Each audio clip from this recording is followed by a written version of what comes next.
어제부터 일본이 2차 방류를 시작을 했습니다. 네. 이런 가운데 이제 러시아, 중국 쪽에서 상당히 비판적인 그런 반응이 나왔습니다. 오염수 방류에 관한 모든 정보에 접근할 수 있도록 하라고 일본에 반복적으로 요청을 했는데 네. 일본이 그런 노력을 하지 않았다. 이런 이웃 나라들의 피해 우려를 불식시키려는 적절한 대응 조치를 취하지 않았다고 그렇게 비판을 했습니다. 네. 러시아는 중국처럼 일본산 수산물 수입을 금지하는 것을 검토하는 걸로 그렇게 로이터가 그저께 전했습니다. 중국은 관영 매체가 또 어제 강하게 비판을 했습니다. 네.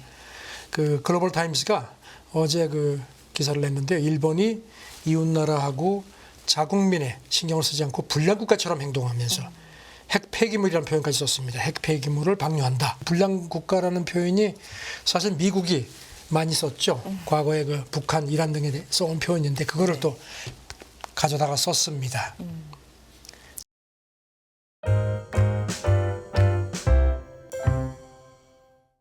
네, 선재규 선임 기자 나와 계십니다. 어서 오세요. 안녕하세요. 네. 후쿠시마 오염수 방류에 대한 얘기로 좀 시작을 해볼까요? 어제부터 일본이 2차 방류를 시작을 했습니다. 네. 이런 가운데 이제 러시아, 중국 쪽에서 상당히 비판적인 그런 반응이 나왔습니다. 러시아 외무부 대변인 얘기인데 이건 이제 그저께 한 건데요. 러시아가 중국하고 함께 오염수 방류에 관한 모든 정보에 접근할 수 있도록 하라고 일본에 반복적으로 요청을 했는데 네. 일본이 그런 노력을 하지 않았다. 그러면서 일본이 장기적인 측면을 포함해서 이런 이웃 나라들의 피해 우려를 불식시키려는 적절한 대응 조치를 취하지 않았다고 그렇게 비판을 했습니다. 네. 이에 대해서 뭐 언론 쪽에서는 또 어떤 얘기들 나오고 있습니까? 러시아 타스 통신 보도인데 러시아가 극동에 이 방사능 피해 여부를 점검하기 위한 별도 전담 조직을 구성을 했다고 합니다. 지난달 말 러시아 과학 아카데미 극동지부에 위원회를 설치를 해서 이런 오염수 유입 가능이 있는 해상, 육상에서 과학적 조사를 하려고 하고 이제 다음 달까지 자세한 프로그램을 마련한다고 합니다. 네. 이 러시아 과학 아카데미 분석은요, 지난 8월 24일 날 이제 첫 방류가 됐죠. 네. 후쿠시마 오염수가 캄차카 반도하고 알래스카 인근까지 이렇게 가고 나서 역류하고 섞여서 다시 돌아올 걸 그렇게 보고 있다고 합니다. 그래서 이제 오츠크해 캄차카 연해주 해역에서 잡히는 어류들에 대한 조사를 하겠다고 하는데요. 그리고 또 이거와 별도로 90km 상공에서 대기의 유해 물질이 유입되는지도 조사를 한 계획이라고 합니다. 네. 관련돼서 뭐 인근에서 해산물 같은 것들의 방사능 뭐 이런 것들도 검사가 계속 이루어지잖아요. 네, 러시아 네. 검역 당국이 지난 2일까지 연해주를 비롯해서 6개 해역에서 잡은 새우, 게, 연어, 명태 네. 같은 거를 이제 샘플을 한 260여 개 정도로 검사를 했는데 일단 기준치를 초과한 사례는 없는 걸로 발표가 됐습니다. 네. 그럼에도 러시아는 중국처럼 일본산 수산물 수입을 금지하는 것을 검토하는 걸로 그렇게 로이터가 그저께 전했습니다. 러시아는 이미 2020년부터 일본산 수산물 수입을 상당히 줄인 걸로 되어 있습니다. 2020년만 해도 한 근 3,000톤이던 게 계속 줄어들어서 올 들어서 지난 7월까지 한 112톤 정도로 크게 줄어든 걸로 그렇게 집계가 됐습니다. 네. 오염수 방류와 관련돼서는 뭐 중국 쪽은 여전히 강경한 태도를 보이고 있는 겁니까? 네. 중국은 관영 매체가 또 어제 강하게 비판을 했습니다. 네. 글로벌 타임스가 어제 기사를 냈는데 일본이 이웃 나라하고 자국민의 신경을 쓰지 않고 불량 국가처럼 행동하면서 핵 폐기물이라는 표현까지 썼습니다. 핵 폐기물을 방류한다. 그렇게 했는데 이제 중국은 관영 매체 관변 싱크탱크 전문가들 얘기를 이렇게 실는 식으로 이렇게 이제 자기들 입장을 표현을 하는데요. 네. 싱크탱크 타이어 인스티튜트 책임자가 그렇게 비판을 했습니다. 그러면서 이 불량 국가라는 표현이 사실 미국이 많이 썼죠. 과거에 북한, 이란 등에 써온 표현인데 그거를 또 가져다가 썼습니다. 지금 이 싱크탱크 책임자 얘기는요, 일본 수산업이 상당히 위축될 것 같은데도 일본 정부가 이런 걸 이성적인 대화를 모색할 능력이 없다. 이렇게 아주 비판을 했습니다. 네. 그리고 이제 글로벌 타임스 기자가 앞으로 한 30년, 40년 정도 계속 방류할 걸로 그렇게 예정이 되어 있는데 그러면 다른 나라들이 어떻게 해야 하겠느냐 이렇게 물어보니까 솔직히 모니터링 외에는 할 수 있는 게 없다. 그런데 문제는 국제원자력기구라든가 도쿄전력 그런 그 발표하는 내용을 신뢰할 수 없다는 점을 강조를 했습니다. 네. 계속해서 신뢰할 수 없다, 뭐 불량 국가다, 뭐 이런 표현을 쓰면서 좀 강경한 태도를 보이고 있는데 일단 1차 방류가 시작된 8월 24일에는 일본산 수산물 전면 금지를 했죠. 네, 중국은 네. 그때 이미 전면 수입 금지를 했습니다. 지금 러시아도 그런 그 비슷한 조치를 검토하는 걸로 아까 말씀드렸고요. 네. IAEA 쪽에서는 어떤 얘기 나오고 있습니까? 국제원자력기구는 지금 별 문제 없다는 입장을 네. 거듭 밝혔습니다.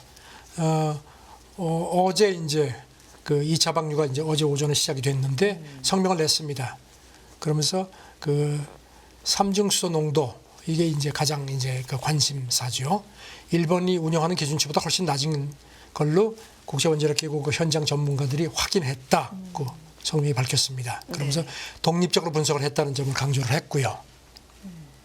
도쿄전력이 그 실시간으로 이제 그 제공하는 데이터도 일단 어제 오후 그 삼중수소 농도가 이게 이제 리터당 뭐 206 베크렐이라고 이렇게 나타났는데 이게 지금 뭐 일본 운영하는 기준이 한 1,500 베크렐 정도라고 하니까 뭐 그거보다 한 40분의 1보다도 낮다는 게 이제 국제원자력기구하고 도쿄전력 쪽 얘기입니다.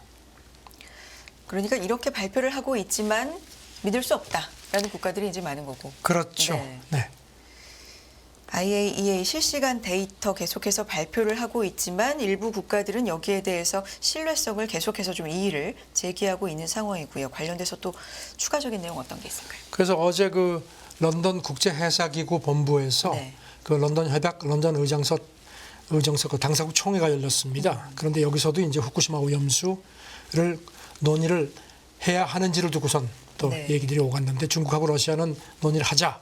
근데 이제 미국하고 서방 같은 경우는 국제원자력기구가 안전하다고 하는데 그걸 논의할 필요가 있겠느냐. 계속 티격태격해가지고 결국 결론에 도달하지 못한 걸로 되어 있습니다. 네. 그 중국 대표는 아주 이기적이고 무책임하다 이렇게 강도 높게 비판을 했고요. 러시아 대표도 런던 협약하고 런던 의정서 위반이라고 본다. 그러니까 정확한 정보를 공유해 달라고 촉구를 했고요. 그린피스도 과학계에서 계속 심각한 우려가 나온다는 점을 상기시켰습니다. 그러면서 포럼에서 논의가 돼야 한다 했는데 반면 미국하고 영국, 캐나다 같은 경우는 일본하고 국제원자력기구 판단을 전적으로 지지한다는 입장을 밝혔습니다. 우리 정부도 비슷한 입장을 피력을 한 걸로 그렇게 보도가 됐습니다. 네. 그러니까 중국과 러시아 또 한편에서 미국, 영국, 캐나다, 일본 이렇게 의견이 좀 다르다. 네, 계속 뭐 관련돼서. 서로 네. 맞물리는 점이 없습니다. 자, 유럽 정치 공동체 정상회의가 개막했는데 이 얘기도 전해주실까요? 이게 유럽 정치 공동체라는 게요. 네. 그 우크라이나를 침공한 러시아를 고립시키려고 그 작년 10월에 출범이 됐습니다. 그 여기는 이제 유럽연합 27개 회원국하고 회원국이 아닌 20개국에서 모두 47개국이 참여하고 있고요. 네. 작년 작년 10월에 이제 출범하면서 첫 회의를 했고 지난 6월에 두 번째로 모였고 이번에 이제 스페인 에서 그라나다에서 어제 개막이 됐습니다. 네. 정상들이 뭐 많이 참석을 했는데 일단 젤렌스키가 여기 참석을 했고요. 그 참석에 앞서서 이제 SNS 그 X 이제 옛날 트위터죠. 네. 글을 올렸는데 겨울철을 앞둔 그 최우선 과제는 방공망 강화다. 그러면서 이미 파트너들하고 새로운 계약 토대를 마련했고 그쪽에서 이행하기를 기다린다. 최근에 이제 약간 좀 회의감들이 많지 않습니까? 이제 그걸 겨냥을 했습니다. 뭐 식량 안보라든지 이런 것도 언급을 했을까요? 그 젤렌스키 얘기는 네. 지금 아시다시피 그 러시아가 흑해 곡물 협정에서 이제 파기하고 빠졌죠. 그래도 우크라이나가 이제 이른바 임시 인도주의 회랑이라는 걸 통해 가지고 이제 계속 곡물을 수출하고 사실 위태위태하거든요. 그래서 그 문제도 이번 회의에서 논의가 될 거라고 또 이렇게 부각을 시켰습니다. 네. 유럽 정치 공동체 정상회의 한 50명이 그럼 참석을 한 거네요. 정상들이 뭐 네. 대부분 참석을 했고요. 네. 여기 이제 이런 가운데 보렐 유럽연합 외교안보 고위 대표가 어제 개막 회동에서 그 미국 정치권이 지금 우크라이나를 계속 지원하는 것에 대해서 상당히 회의적인 얘기들이 많은데 네. 이건 나쁜 소식이다 이렇게 지적을 하면서 하지만 이게 미국의 최종 입장이 아니길 희망한다. 그러니까 미국을 설교만 좀 압박했습니다. 그러면서 덧붙이기를 유럽이 우크라이나 지원에서 미국을 대체할 수 없다. 그러니까 미국이 절대 발뺄 생각하지 말라고 압박을 했습니다. 네. 지금 유럽연합 외교장관들도 그저께인가 키우에서 그러니까 사실 유럽연합 외교장관들이 여기에서 회담한 게 처음입니다. 만나가지고 그 앞으로 이제 그 우크라이나를 계속 지원하는 문제. 그러니까 이건 이제 미국에 대해서 나가지 말라는 그런 그 어떤 정치적인 어떤 좀 제스처도 있는 것 같고요. 그 지금 여기서 유럽연합이 내년에 최대 한 50억 유로, 우리 돈으로 한 7조 1,200억 원 정도를 우크라이나 지원하는 구상을 이제 유럽연합 집행위원회가 제시를 했고요. 네. 어쨌든지 외신 분석은 지금 서방의 전쟁 피로감이 커진다는 점을 부각을 시켰습니다. 그런 가운데 이탈리아 국방장관이 내년 봄에 러시아와 우크라이나 양측이 협상 테이블에 앉을 가능성이 있다. 뭐 이런 얘기를 했습니다. 글쎄요, 그저께 로마에서 기자들을 만났는데요. 지금 양쪽이 전쟁을 오래 하니까 무기가 거의 다 소진됐기 때문에 내년 봄쯤 어쩔 수 없이 양쪽이 만나지 않겠느냐 그런 판단을 한다 그런 얘기를 했습니다. 이런 가운데 영국 텔레그래프 보도인데요. 그 영국이 그 자기네 안보를 위협받지 않으면서 우크라이나를 지원할 수 있는 무기가 사실상 바닥이 났다는 보도도 했습니다. 아시다시피 미국 의회가 지금 임시 예산은 통과시켰지만 우크라이나 지원하는 240억 달러는 공항에 빼버렸죠. 네. 이런 상태입니다. 그러니까 무기가 다 떨어져서 어쩔 수 없이 봄이면 만날 그러니까 것이다. 뭐 이제 뭐 어쩔 수 없이 만날 거라는 그런 관측들인데요. 이런 네. 가운데 푸틴 러시아 대통령이 어제 러시아 남부 소치에서 이제 그 전 세계에 있는 러시아 전문가 모임이 이제 발다이 국제 토론 클럽이라는 게 있는데 네. 거기 본회의에서 연설을 했는데요. 우리가 우크라이나 전쟁을 시작하지 않았다. 반대로 그걸 끝내려고 한다. 그렇게 주장을 했습니다. 그러면서 세계에서 가장 넓은 영토를 가진 우리가 우크라이나 영토를 빼앗을 이유가 뭐가 있겠느냐. 그러면서 이번 분쟁은 제국주의나 영토 문제가 아닌 세계 질서에 관한 거다. 그러면서 러시아가 새로운 세계를 창조하는 것을 목표로 하고 있다고 이렇게 강조를 했습니다. 그래서 새로운 세계를 창조한다고 하는데 이게 전쟁이라는 건 참 아이러니하네요. 이런 언급을 하는 또 뭐 분명히 속내가 있을 텐데 사실 지금 뭐 네. 계속 그러니까 러시아는 그동안에 우리가 뭐 협상 안 한다는 얘기 안 했다고 계속 주장을 해왔죠. 이 전쟁에 대한 책임을 좀 이제 그렇죠. 회피를 하려는 건지 그렇죠? 뭐 여러 가지 지금 생각이 뭐 좀 드는데요. 미국에서 그 네. 미국 의회 공화당 쪽에서 이제 계속 그 바이든 행정부가 계속 지원하는 걸 견제를 하니까 푸틴이 그 틈새를 치고 들어가는 것 같습니다. 네. 이제 와서 근데 이런 얘기가 좀 먹힐지 그런 것도 의문이고요. 글쎄 말입니다. 네. 다음 얘기 좀 해보겠습니다. 일본 정부 얘긴데요. 오키나와현과 또 소송전이란 얘기인데 뭐 비행장 이전 뭐 이런 얘기가 있네요. 어떤 얘기입니까? 아마 기억들 하실 겁니다. 네. 그 일본 중앙정부하고 오키나와현에 지금 미군 기지가 엄청나게 많지요. 네. 그래가지고 이제 거기 있는 그 후텐마 미국 공군기지 그게 이제 뭐 여러 가지 문제에서 뭐 소음 문제도 그렇고 주민들한테 위협을 준다 그래가지고 이제 그거를 옮기기로 했고 그래서 이제 일본 정부가 이제 그 오키나와 현내의 다른 지역에 그 나고시 이걸 이제 해노코 지역에다가 이제 비행장을 옮기기로 결정을 하고 이제 기반 공사를 하려고 하는데 이제 오키나와 현내에서 못한다. 계속 이제 반대를 하니까 그게 이제 법정 공방이 계속돼 왔습니다. 네. 그래가지고 뭐 굉장히 복잡한데 간단히 말씀드리면요, 그 일본 최고 재판소 이게 이제 대법원인데요. 지난달 4일에 이 오키나와 현에서 이제 공사 설계 변경을 승인하지 않으니까 승인할 의무가 있다고 판결을 했습니다. 그래도 오키나와 현이 버텼거든요. 그러니까 이제 중앙정부 국토교통청이 이제 지시사항까지 내렸는데 그것도 또 오키나와 현 지사가 시한까지 결정 못한다. 버텼습니다. 그러니까 이제 이번에 일본 정부가 또 소송을 제기했습니다. 그렇게 되면 우리가 대신 승인하겠다. 복잡하죠. 그럼 일단 지금 상황은 정부가 이기면은 강제할 수 있는. 그런데 문제는요. 네. 정부가 이겨도 지금 일본 언론 보도는 오키나와 현 지사가 이것도 불응할 수 있다는 겁니다. 그렇게 되면은 이제 마지막 방법이 국토교통상이 대신 설계 변경을 승인하는 게 대리 집행이라는 방법이 있다고 합니다. 그렇게 해서 이제 공사를 다시 시작하려고 하는데 네. 이게 과연 중앙정부하고 그 지자체 정부와의 충돌인데 이게 문제가 그렇게 간단한 게 아닙니다. 지금 그래서 그런지 일본 정부 대변인 그 관방장관이 어제 회견을 했는데 기자들이 만약에 오키나와 현이 이것도 불응하면 어떻게 할 거냐 그랬더니 해놓고 그러고 이전하는 문제에 대해서 후테마 비행장의 위험을 하루라도 빨리 덜어내기 위한 유일한 해결책이라는 점을 정중히 설명하겠다. 네.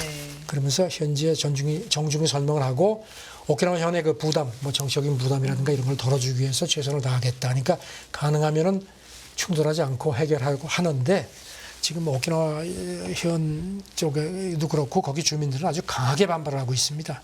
그래서 이게 참 일본 정부의 큰 고민거리일 겁니다. 그러네요. 뭐 이웃나라 얘기지만 어쨌든 정부와 이 지자체가 이런 식으로 소송에 소송을 좀 거듭하면서 싸우고 있는 부분들 결과가 어떻게 될지 좀 주목이 되고요. 말씀해 주신 것처럼 좀 복잡한 과정인 것 같네요. 네, 민주주의의 어떤 그런 어려움이기도 하죠.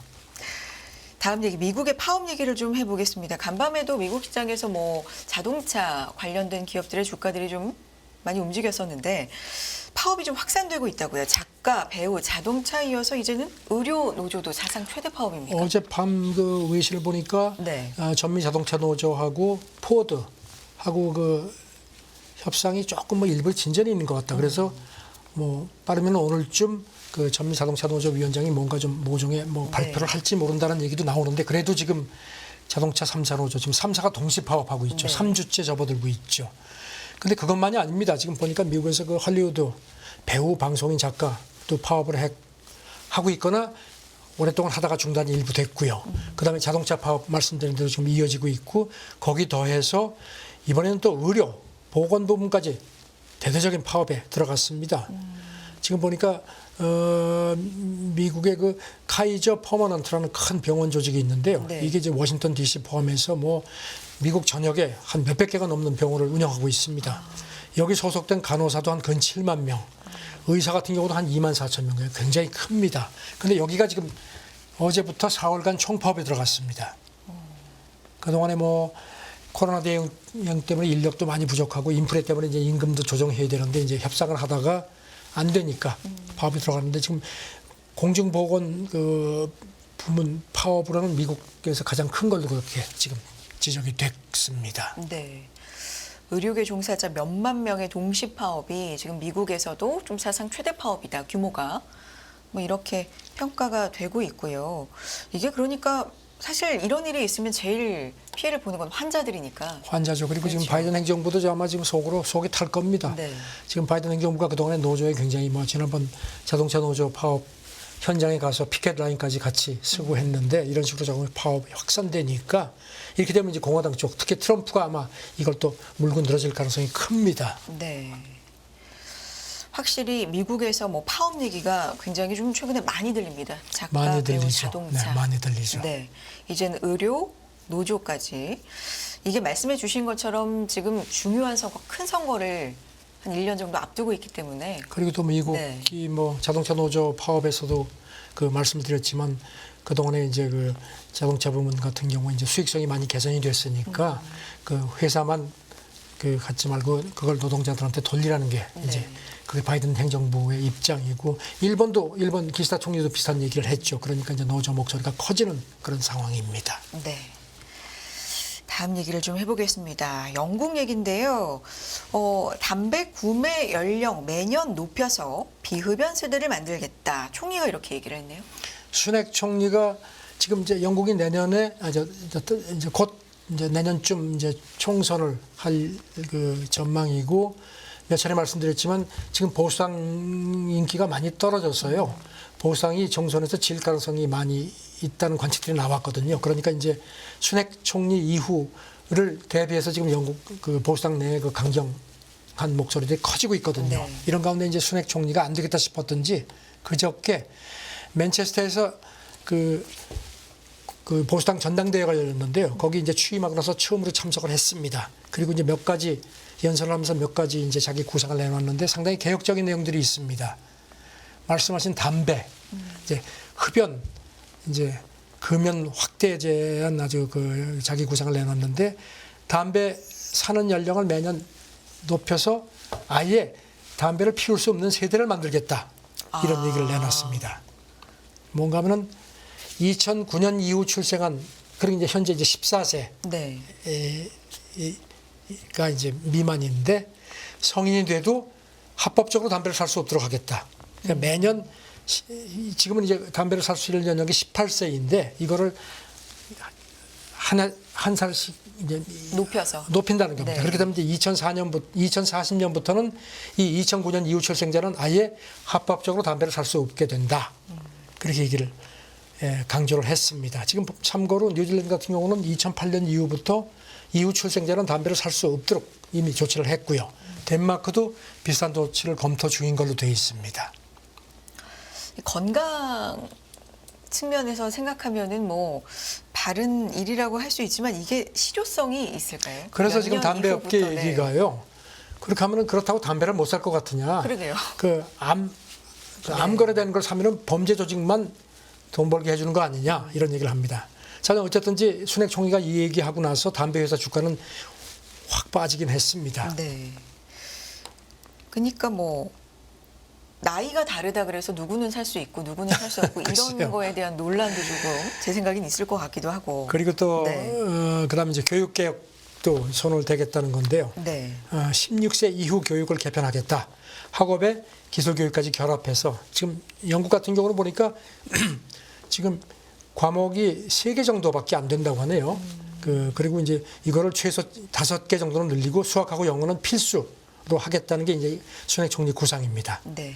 그러면서 이제 어제 연설에서 그 영국하고 경제적으로 경쟁하는 국가들의 학생이 평균 7개 과목을 공부하는데 영국은 공부하는 과목이 3개밖에 안 된다. 그리고 또 대학 입시 준비생이 교실에서 보내는 시간도 경쟁국의 3분의 2밖에 안 된다고 했습니다. 그래서 앞으로 10년에 걸쳐서 이런 식의 그 교육 개혁을 단계적으로 실행하겠다 하는데 당장 뭐 영국 교직원 노조에서 반발했습니다. 인력난 같은 것 때문에 이건 비현실적이다 이렇게 얘기를 하는데요. 글쎄. 네. 이런 것들에 대해서 뭐 언론이라든지 어떤 반응들 나오고 있나요?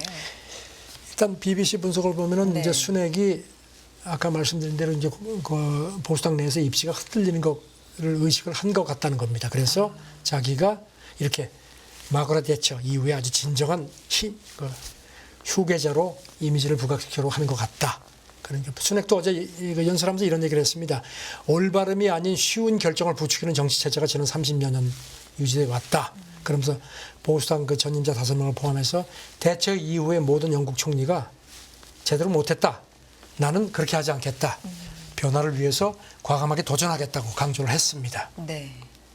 그 순핵 총리 부인 이 사람 이제 인도계 그 아주 부잣집 딸인데 평상시에 얼굴을 잘 안 나타냈는데 어제는 연단에 올라와서 남편을 옹호한 걸로 그렇게 보도가 됐습니다. 그래요. 지금 뭐 순핵 이유를 노리는 사람들이 많습니다. 그 리즈 트러스트 직전 총리 한 40 며칠인가 하다가 그만뒀죠. 맞습니다. 네. 이 사람도 지금 다시 하려고 하는 모양입니다. 그 다음에 이제 나이젤 페라지라고 전 브렉시트당 대표 이 사람 아주 극우 성향이죠. 그 다음에 어제 말씀드린 그 내무장관 그 이민 그 허리케인 온다고 경고했던 이런 사람들도 어제 그 전당대회에서 아주 우크릭 발언을 해서 내가 대안이다. 순핵 대안이라는 점을 아주 강조한 걸로 되어 있습니다. 네. 자, 요즘은 목소리 큰 사람들이 자꾸 부각이 됩니다. 전 세계가 중요한 선거들을 앞두고 예, 선거입니다. 네. 그러니까요. 굉장히 관련된 움직임이 좀 많다라고 보이고요.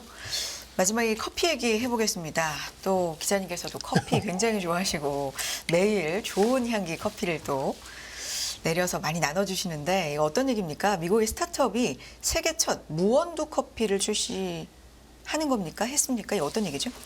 이번 주부터 네. 비즈니스를 시작을 한다고 하는데요. 그래요. 그것도 시애틀에서 시애틀 아시죠? 스타벅스가 처음 이제 네. 출발한 곳인데 로이터 보도인데 그 원두 없이 커피를 네. 추출해서 이제 그거를 팔겠다는 겁니다. 어떻게 무원두? 그러니까요. 그럴까요? 이게 보니까 그 아토미 커피라는 그 스타트업인데요. 네. 이제 시애틀에 또 거점을 두고 있고 그런데 투자가 상당히 많이 들어온 걸로 되어 있습니다. 그 비욘드 미트라고 그 대체육 그렇죠. 그 스타트업이 있죠. 네. 거기 투자했던 월가 그 사람들도 여기다 동참해서 우리 돈으로 한 근 700억 원 정도를 모았다고 합니다. 그래서 이제 이번 주에 서비스를 시작하는데 회사 쪽 얘기는 커피 원두가 없이 슈퍼푸드라든가 커피 분자를 모방한 그 재활용 성분을 활용을 해가지고 여기서 이제 커피를 뽑아내는데 커피 아라비카가 상당히 고급종이거든요. 거기에 비해서 조금 더 맛이라든가 향미 같은 게 손색이 없다는 얘기입니다. 그래서 아직은 이걸 맛을 못 봐서 모르겠는데요.